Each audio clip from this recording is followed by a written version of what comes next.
Hello and welcome back. Today we are continuing our Brazil run. Last episode we kind of struggled with and recovered from the humiliation of the bankruptcy that we incurred from the episode before. We're still running roughly half the malice, but as the malice decreases, we're starting to come back into our own. We have 4 years left remaining on this bankruptcy malice, and overall, really want to avoid the bankruptcy. Definitely didn't play too well 2 episodes ago, but we're recovering from where we were. Mainly just chilling, trying to focus on increasing SOL because we really don't benefit that much from the construction when it's subjected to such a huge malice. Now, last episode we left off on 2 cliffhangers. We left off on what are we going to do about Belgium, and I think we're going to probably leave Belgium alone, but we're going to take a look at maybe, so we can finish up this war and then we can declare a war of our own, and this is kind of the thing. But before we do that, let's kind of come back to the bigger issue at hand, which is that we have an agitator slot, and we found, where is he? There he is. This gentleman here, who is an anarchist industrialist, the most based industrialist of all time. He has all the money, but he doesn't want anyone to have it, not even himself. Truly, you have capitalists who just take money from other people and give it to themselves, but the true capitalist takes the money from other people, takes it from himself, and he burns it. Everything burns in this Roundel Sheridan, and so we will be putting him into government, which is mainly amusing, and we're probably going to, here, we'll just do this. Now he's an agitator. Oh no. We will grant him leadership of the party, and now, if we wanted to, we could pass, very, very easily, we could pass Parliamentary Republic, because now this guy supports it. But why pass Parliamentary Republic when you can pass Council Republic? And so let's cancel this. Let's be done with that. We are instead going to pass Council Republic. These guys probably combined are not enough to spike a rev, although the Intelligentsia will leave government, and we will be, kind of stuck with whatever we can get here, which is probably going to be just an industrialist. Notably, the industrialists and the trade unionists, both anarchists, both want nothing but the destruction of what is left here. No one can tolerate Isabel's expensive taste in opium addiction, and so now we will be returning the power to the people. Another thing that happened last episode is we decided to kind of prepare for leaving the Russian market. A big part of that is we want to be floating a ton of excess bureaucracy. Now, we had a ton of bureaucracy 5 seconds ago, and it has disappeared for good reason, because now the petite bourgeoisie is big mad at us because they're not happy about us going communism. So there's that. But what we can do is we can put in the queue, and we already have in the queue, a bunch of government administrations. We had kicked them to the back of the queue because we didn't need them, because we activated their bonus, but we will be kicking a lot of these back to the front of the queue because we will want to complete them so that we cannot run this negative deficit, because we're getting tax waste, which is not the biggest deal right now because we have a ton of money, but it is something. I think we're also going to start re-increasing construction a little bit, and so we're going to be looking where is the cheapest in terms of upkeep, and we're just going to be adding a little bit here and there in these places so that we will pay, or so that we will be able to construct a little bit more. We're not going to absolutely blast and crank. We want to keep the taxes low, but taxes are already low, and we have this massive balance, and so we definitely want to re-inject the money somehow. Construction's a little bit faster to re-inject than actually waiting for all this stuff, all these naval bases and such, to clear out of the queue. And so we're going to add a little bit of construction here as we prepare to become a strong independent Brazil that don't need no Russia. So we get a peculiar reconciliation. With years having passed since the passage of slavery ban, pro-slavery ideals among the landowners have faded significantly, and this, importantly, is also going to remove it from the rural folk who got it as a result of the event. So we definitely want to, remove this, and so we have an option now between, kind of attacking their overall stuff or their overall clout and losing approval, and then getting radicalism, or we can choose plus radicals from discrimination, minus political strength from discrimination, but we don't discriminate because we're multicultural and total separation. So we're going to choose this one, but it's going to be super nice that we will no longer have, the landowners as pissed at us, or sorry, well, they're super pissed at us anyways, but the rural folk are now going to be kind of quite liking us, as it were, as a result of and they're anarchists too. Man, everyone's gone anarchist.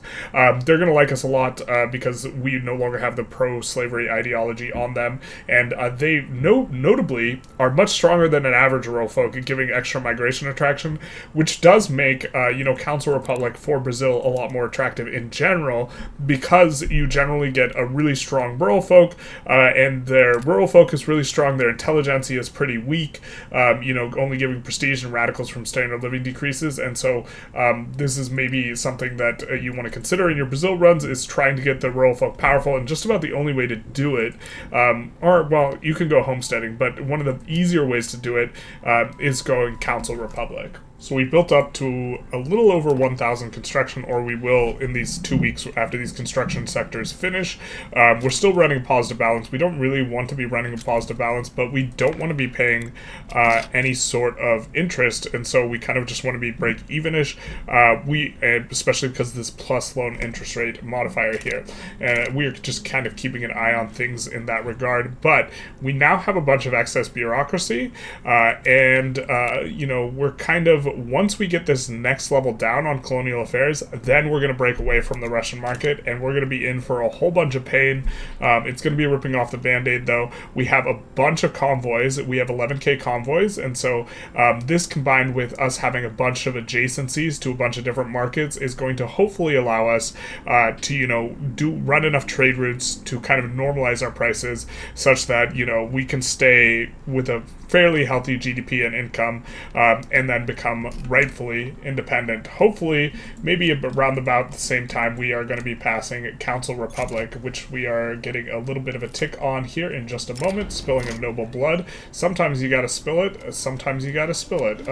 Minus landowners' political strength is probably something we're generally interested in, unless we could get loyalists and like this type of thing. No, we're just gonna get minus political strength. They're already mad. They're gonna be sad no matter what, and our only kind of option is just to completely eradicate them. So that's what we will be doing. So we just got colonial affairs decreased, and now we are floating 1.37k, on our bureaucracy, and so we will be leaving the Russian market. And this is going to be uncomfortable. We'll probably hit minus 75 on both tools and wood.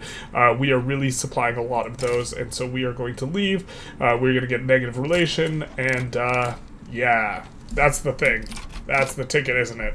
Alright, so now we're going to see exactly what the damage is. We're probably going to improve relations here with Russia, just as a general kind of thing. And we are instantly a GP, but let's see the damage here.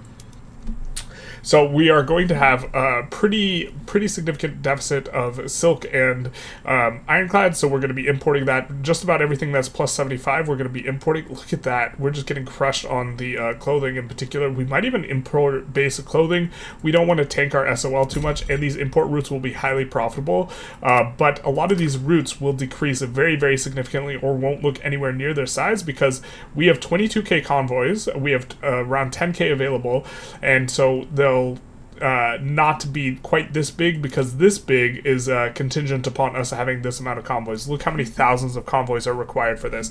And so, because it's not going to run up to the full amount, what we'll end up actually getting is way more efficient or way more productive trade routes, because they can't be the size that they want to be. Also, we're going to need to export everything that's minus 75 that is, running a very significant deficit. So this is namely going to be, look at this, we have sell orders 26,000 for wood and only 10k buy orders. The biggest thing for us is going to be the exporting of wood in particular, but also, in addition to exporting wood, we're going to really need to export tools. Also sulfur and rubber, these things in particular are not in a normal looking price. We can, the fabric being cheap, this is fine. A lot of these things being cheap is fine. We're going to export all of our luxury goods in particular, because those are looking relatively cheap, and then we will be importing, also grain. grain, meat, and a lot of these items here. But overall, it's not as bad as I thought it would look. The big one is the silk, obviously, and the wood and the tools. But other than the wood and the tools and the silk, it doesn't look as bad as I thought. So we'll get cranking at it. So going into this absolute massive trade cacophony, or whatever you want to call it, we do have 24 routes. We're about to have a whole lot more. So we're now up to 129 routes, so a little over 100 more. If we take a look here, let's just take a look through. Real quick, we are exporting a ton of wood. We are exporting tools. We are importing a ton of fabric. We are importing clothes specifically from people who we want to pull into the customs union, because this is generally not something we want to import, but it's also going to be important to import during this like frictional transition. We were at 220 million GDP. Now we're at 180. And so this is going to be, this is the result of all the prices kind of being messed up. We are importing meat. We are importing grain, a lot of grain, and we are exporting hardwood, more hardwood and wood and tools, and also the luxury goods. We will also look to export a little bit more stuff, kind of as it looks good. I think that sulfur in particular, it looks really good. And then we will be kind of seeing how the market kind of settles. There are probably some other things we're going to end up exporting. We're probably going to export stuff like, we can let people import rubber from us rather than us exporting rubber to them, because this is a huge reason why we are able to maintain an advantage in various areas. Although maybe we just want to export it, at least right now. This is a little bit rough. If there were people who were receiving it or wanting to receive rubber, that in particular would be people we'd want to pull into the customs union, we would do that, but that's not really the case. We could also take a look and see if anyone's willing to join the customs union. We're not bankrolling anyone.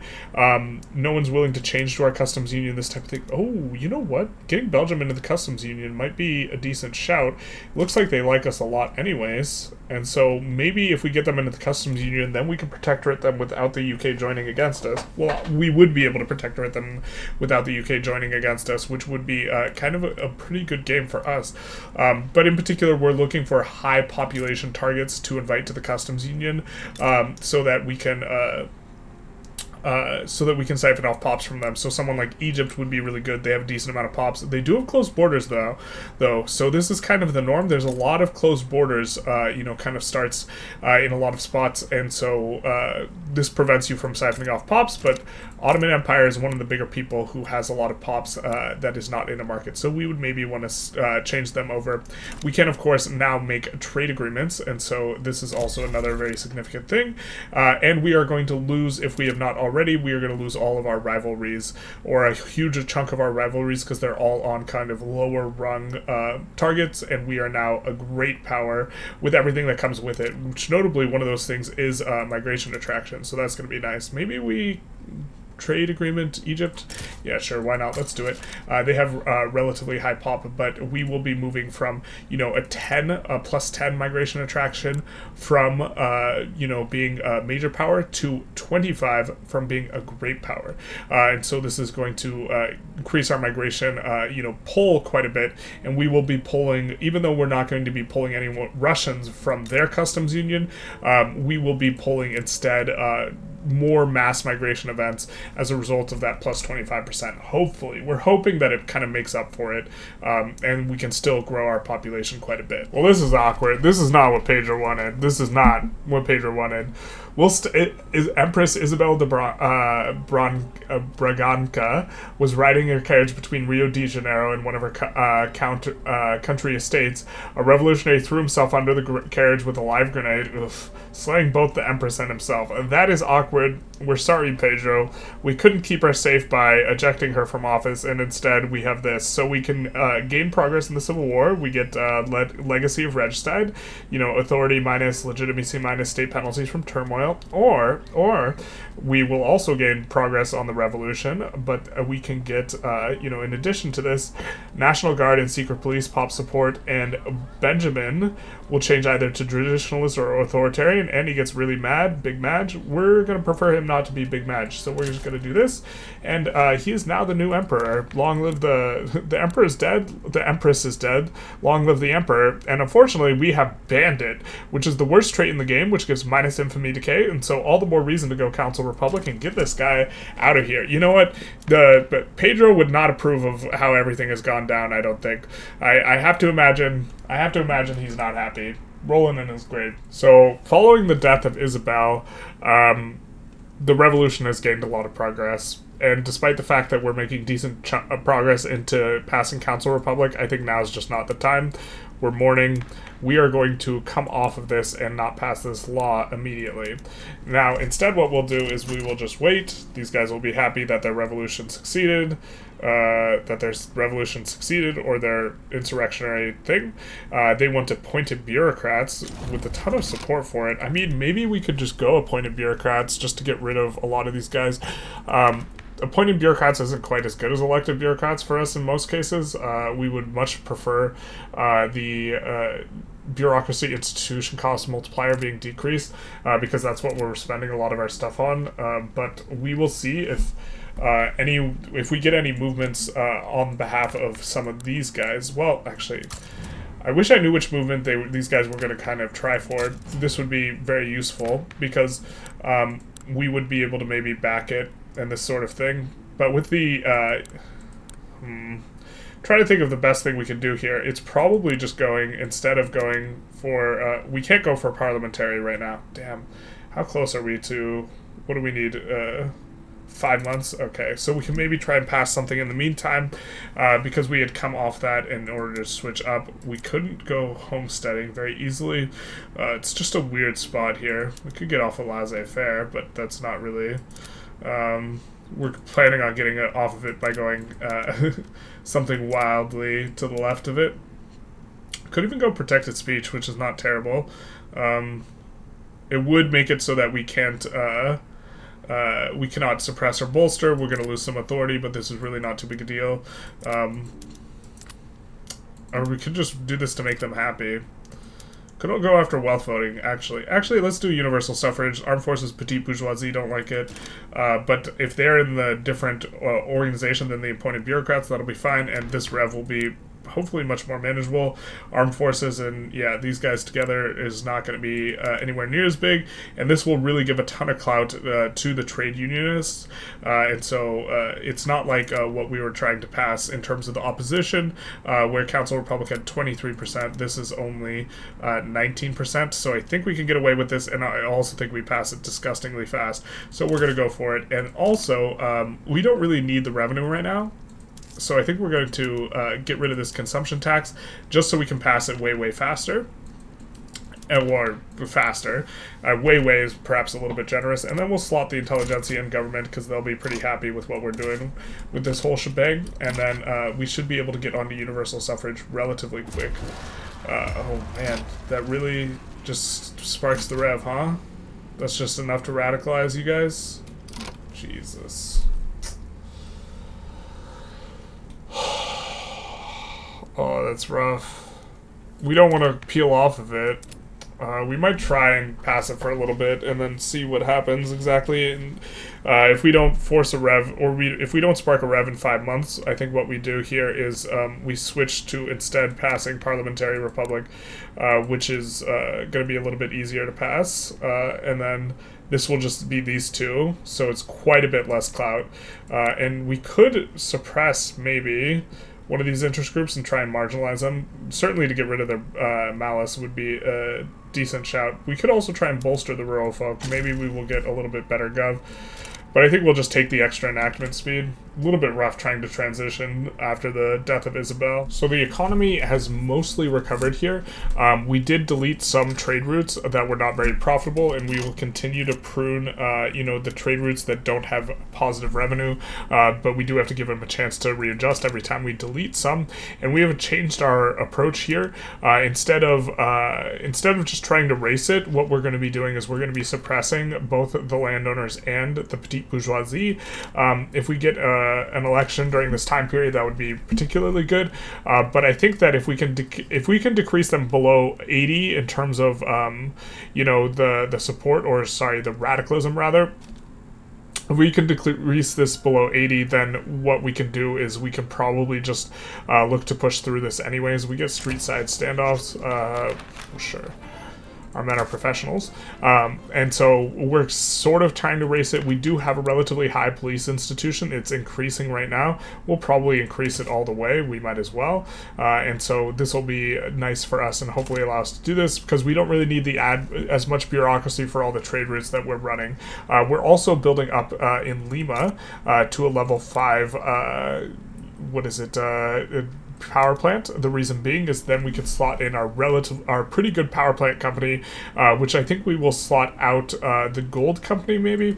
We really just have so much gold that it's just pretty good. But you know what company might not be very good right now is this forestry company, because we still have a huge glut of wood and also of rubber, as it were. And so maybe this is a good time to transition off of this, at least for the time being. This company is just very interesting. The plus 50k tax income's like very hard to rate because I think it's just free money. I don't think it's coming from any pops, and so for anytime you get free money, it's significantly better than revenue generated by actually taking money from your pops. And so this is really attractive. I don't think it's giving us as much as the throughput on.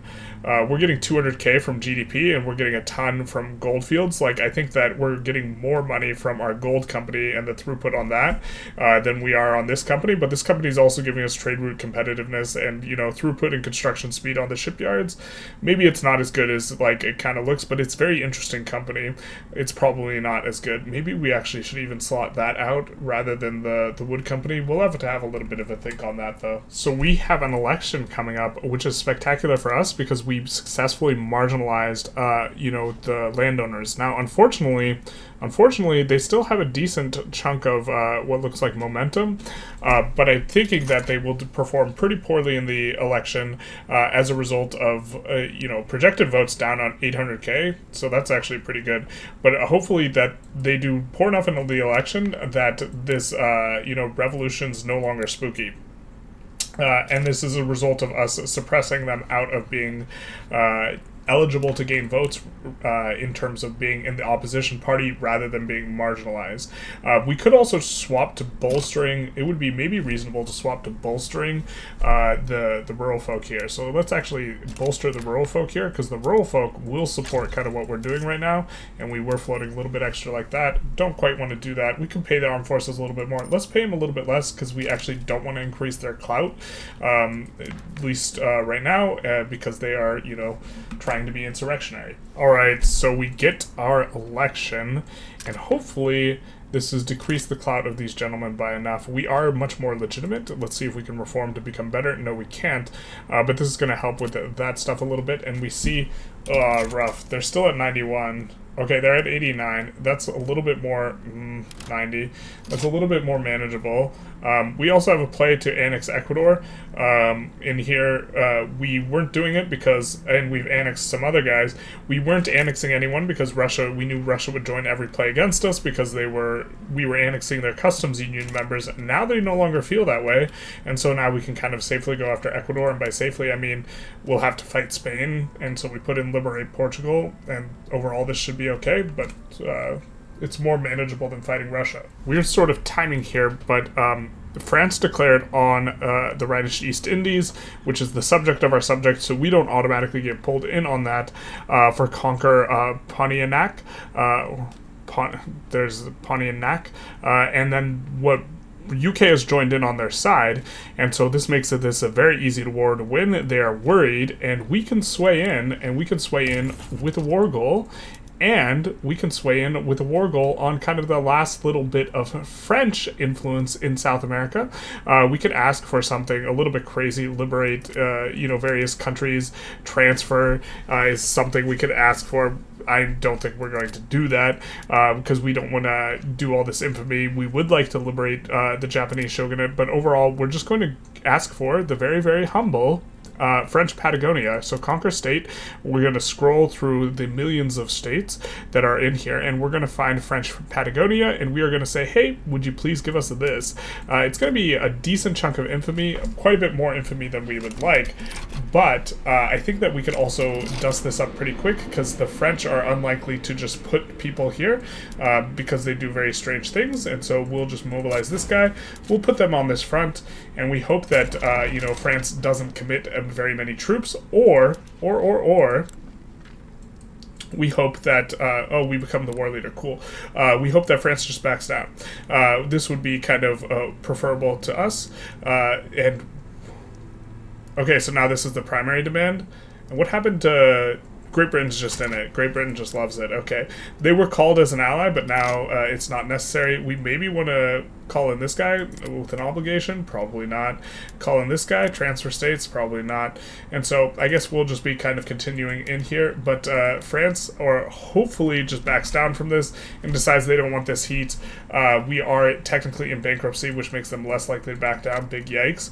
But we are kind of coming out from the very last vestiges of it. Only 22 months left on these negative modifiers, and we are starting to get into crank up mode after that. So as we are enacting universal suffrage, disaster struck, and everyone's dying, man.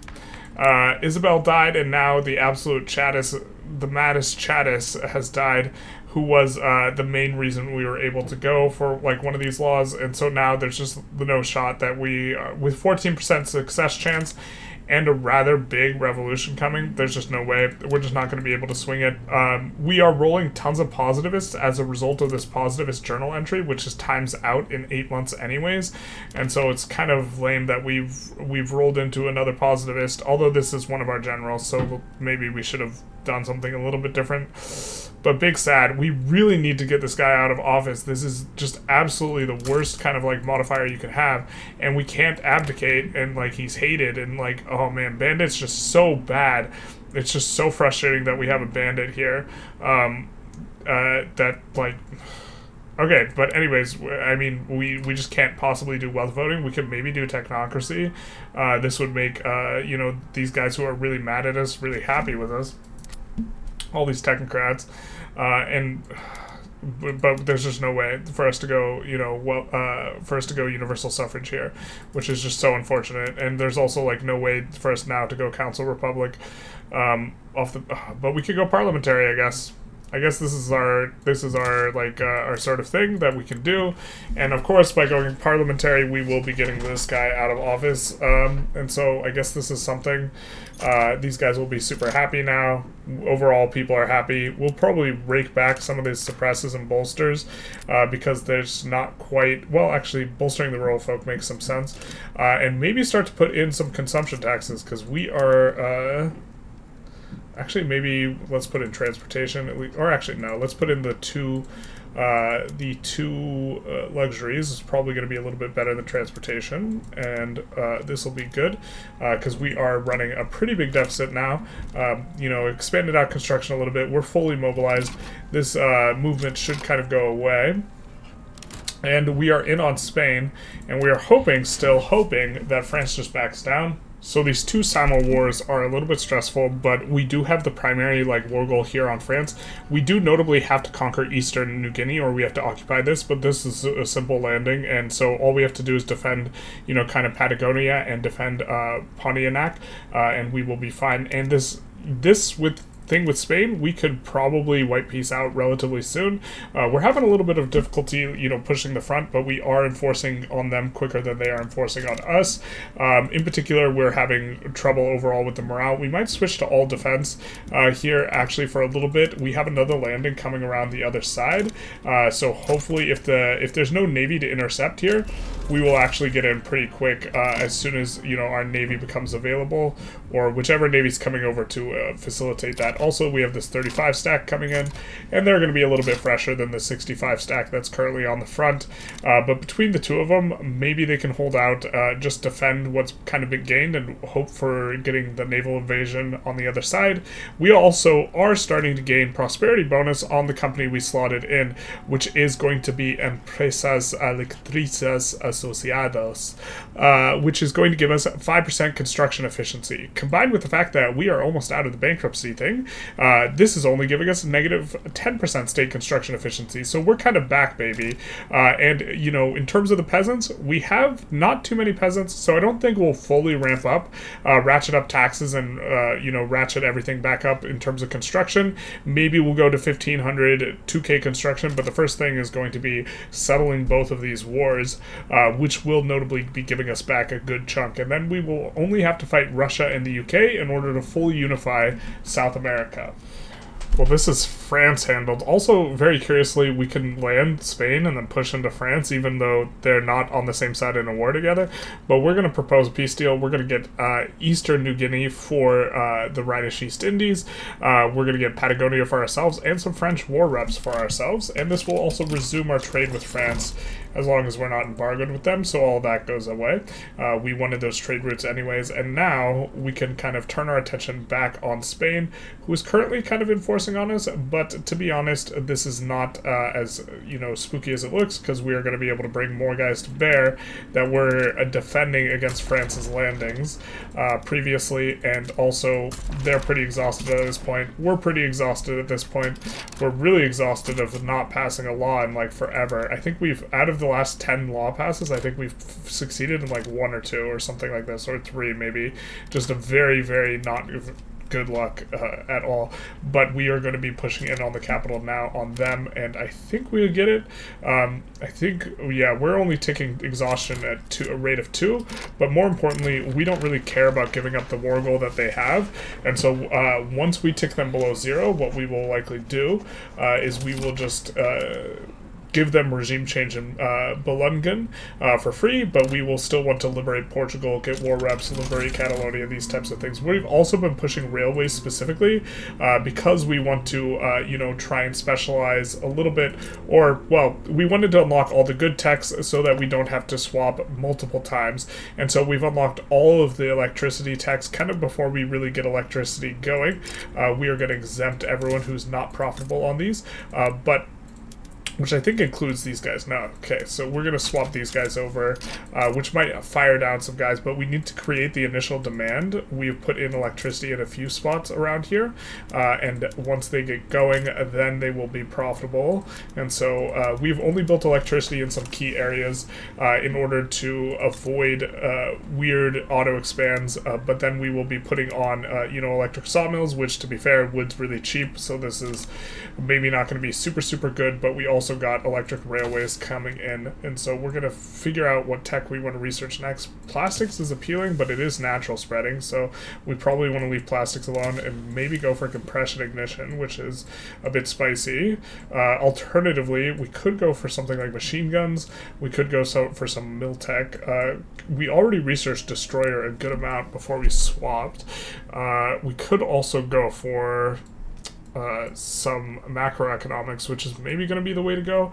It will only be, so let's go macro, which will not be super far ahead of time, and is an absolutely outstanding technology, and you want to do it before you go Council Republic, so let's do that. So we couldn't enforce on Spain, unfortunately.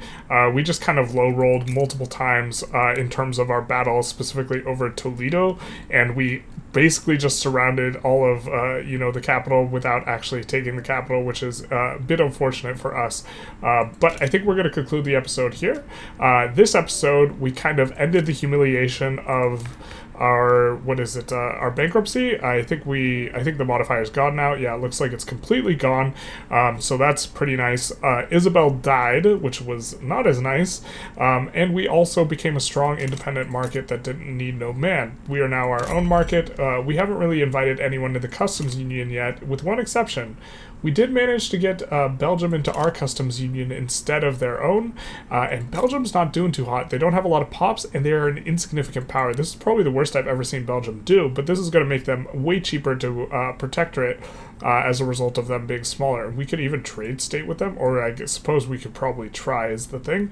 I very much doubt that they would be willing to accept it, but getting them as a protectorate after we reduce the autonomy of the Confederation of the Rhine is something we are interested in, because it will basically full puppet them right away, and then 5 years later we will be able to annex, and when we annex we will get this portion of Guyana. So now we just have 2 last kind of GPs to go knock into in order to ask for, sovereignty over all of South America, and by ask I mean take.